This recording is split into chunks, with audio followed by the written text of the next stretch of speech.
the addiction to aesthetics, the tyranny of the beautiful. When aesthetic appreciation becomes addiction, we live in an age of curated perfection. Our feeds are mosaics of minimalist interiors, cohesive color palettes, perfectly plated meals, and flawlessly styled outfits. This widespread appreciation for beauty aestheticism has blossomed into a cultural force.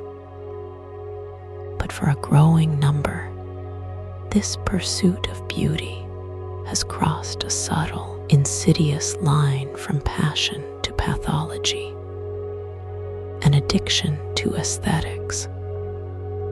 At its core, this addiction is not about art or design itself, but about the use of aesthetic control as a psychological coping mechanism.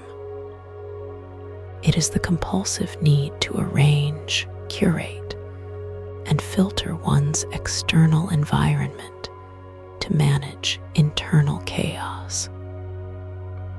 The perfectly aligned bookshelf isn't just pleasing, it's a bulwark against anxiety. The immaculately edited Instagram grid isn't just a hobby, it's a source of validation and identity. The addiction manifests not in a substance, but in a relentless, often draining pursuit of a visual ideal. The mechanics of the fix. Like any addiction, it operates on a reward cycle, the craving, a feeling of discomfort with the uncurated mess, dissonance, visual noise. This triggers an urge to impose order and beauty. The ritual. The hours spent editing a single photo, rearranging a room, researching the perfect object, or discarding items that no longer spark joy or fit the theme. The hit, the short-lived dopamine rush of achieving the perfect look, the harmony of colors, the clean lines, the approving comments and likes, the crash and tolerance. The satisfaction is fleeting. Soon, the aesthetic standard escalates. This gray isn't the right gray.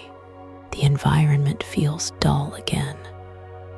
Or a single crack in the facade, a misplaced item, a negative comment triggers anxiety, demanding another fix of curation. The hidden costs. The addiction to aesthetics extracts a steep price, often masked by the beauty it creates, the erosion of authenticity. Life becomes a photo shoot. Spontaneous, messy, real moments are avoided or immediately staged. Experiences are valued not for how they feel, but for how they will look. The self becomes a brand, a static image rather than a dynamic being. Financial drain. The pursuit of the ideal look, whether in home decor, fashion, or lifestyle, is monetized by late capitalism. It fuels incessant consumerism as trends shift, and the perfect item is always the next one. Social and emotional isolation. Relationships can become transactional. Do they fit the aesthetic? Do they get it? The pressure to maintain the facade prevents vulnerability. One may choose a picturesque, lonely event over a messy, joyful gathering that would disrupt the visual narrative. Paralysis and anxiety, the tyranny of choice, and the fear of getting it wrong can lead to decision paralysis.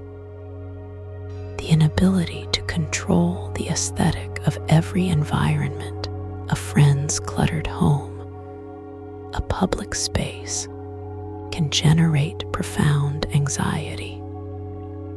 The displacement of meaning, the appearance of a meaningful life, the well-stocked bookshelf, the artisan coffee, the hiking photo, replaces the often difficult, unphotogenic work of actually building one.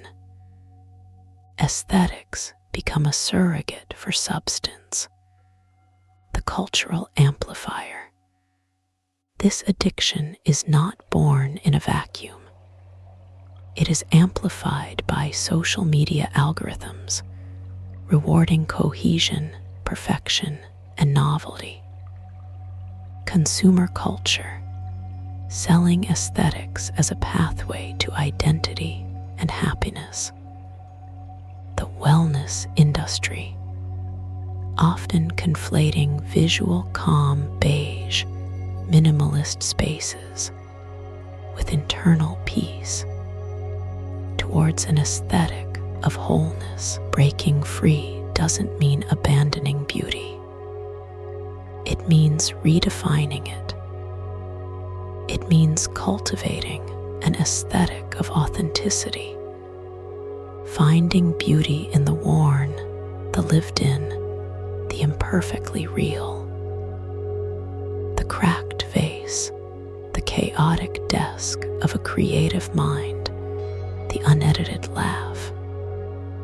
An aesthetic of engagement, prioritizing how an environment feels and functions over how it looks. Comfort over composition. Intentional curation, not compulsive control. Making aesthetic choices from a place of genuine joy and self-expression, not from fear or a need for external validation. Embracing the aesthetic of enough, recognizing when something is beautifully sufficient and resisting the infinite scroll for the next upgrade. The true danger of an addiction to aesthetics is that it can build a breathtakingly beautiful cage. Liberation lies not in destroying beauty, but in expanding its definition to include the uncurated, the unexpected, the deeply human, and the real, thereby exchanging the exhausting tyranny of perfection for the joyful, messy sovereignty of an authentic life.